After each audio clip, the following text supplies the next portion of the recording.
তো আগন্তুক যেটো আমাৰ 29 তাৰিখে যেটো আমাৰ এডিআই হ'ব গৈ আছে, যেটো আমাৰ ডিগ্ৰী লেভেলৰ হয়, তাৰ কিছুমান নিয়ম সলনি কৰা হৈছে, মানে যেটো ৰুলছ আছে ৰুলছ কিছুমান সলনি কৰা হৈছে।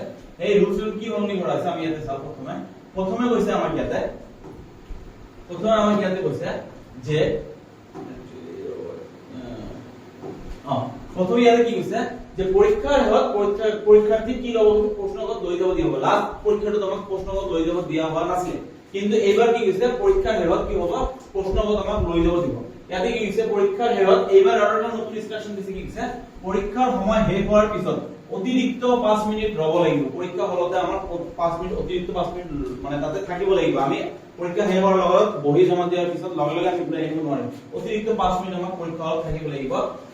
আপোনাৰ এডমিট টো যেটো সেৱাৰ পৰা ডাউনলোড হ'ব সেইটো লৈ যাব লাগিব। আধাৰ কাৰ্ড পেন কাৰ্ড যেটো আপোনাৰ পৰিচয় পত্ৰ আছে সেইটো ল'ব লাগিব।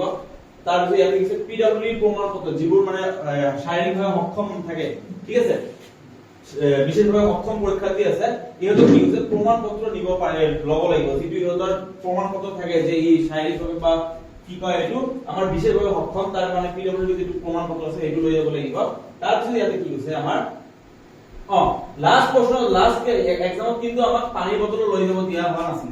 পানীৰ বটল মানে বাহিৰত থৈ দিব দিছিলে, যে পানীৰ বটল আমি এক্সামত লৈ যাব নোৱাৰিম। ইয়াতে কি হৈছে যে পানীৰ বটল এইবাৰ লৈ যাব পাৰিম, কিন্তু পানীৰ বটলত কোনো ধৰণৰ লেবেল যাতে থাকিব নোৱাৰে, এক নম্বৰ কথা। আৰু দুই নম্বৰ কথা, বটলটো ট্ৰান্সপাৰেন্ট হ'ব লাগিব। বটলটো এনেকা নহয় যে আপুনি আপোনাৰ ঘৰৰ বটল লৈকে ট্ৰান্সপাৰেন্ট নাই, ভিতৰত পানী আছে নে নাই গম নাপাওঁ। বটলটো কি হ'ব ট্ৰান্সপাৰেন্ট হ'ব। আপোনালোকে 10 টকাৰ বটলটো কিনি লৈ ল'লে হয়, আৰু তাৰ পৰা যিটো লেবেল থাকে এইটো উঠাই দিলে হৈ গ'ল, ঠিক আছে।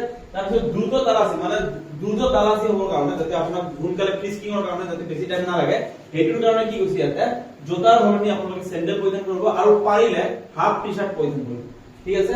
আৰু লগতে ইয়াতে কি কৈছে আৰু কি কৈছে পৰীক্ষাৰ পূৰ্বে ওলোৱাৰ নাম ৰোমন বা এইবোৰ লিখিবলৈ আহ্বান কৰা হৈছে। পৰীক্ষাৰ কমত 1.5 ঘণ্টা পূৰ্বে পৰীক্ষা কেন্দ্ৰত উপস্থিত হোৱাৰ আহ্বান। পৰীক্ষা যদি আপোনালোকৰ 10টা বজাত আৰম্ভ হয়, 1.5 ঘণ্টা 9টা বজাৰ আগতে পৰীক্ষা হলত উপস্থিত হলে হৈ গ'ল, আৰু একো প্ৰব্লেম নাই। এডমিট কাৰ্ড অবিহনে পৰীক্ষা হলত প্ৰৱেশ কৰি দিব, এইটো প্ৰতিটো পৰীক্ষাৰ এইটো এটা নিয়ম হয়। আৰু গেট ক্লোজিংৰ সময়ত পৰীক্ষাৰ্থীক প্ৰৱেশ কৰিবলৈ অনুমতি দিয়া নহ'ব।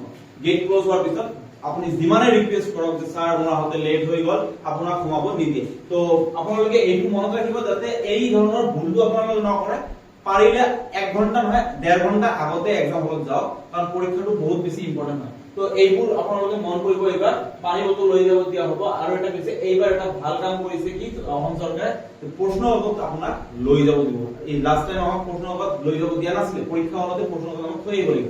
এইবাৰ আমাক কি কৈছে প্ৰশ্ন কাকত আমি লৈ যাব পাৰিম, ঠিক আছে। তো এইখিনি আছিল। আশা কৰিছো আপোনালোকৰ পৰীক্ষাৰ কাৰণে ভালদৰে প্ৰস্তুতি কৰি আছে। সবকে বেষ্ট অফ লাক, কটন নকৰি ফালৰ পৰা।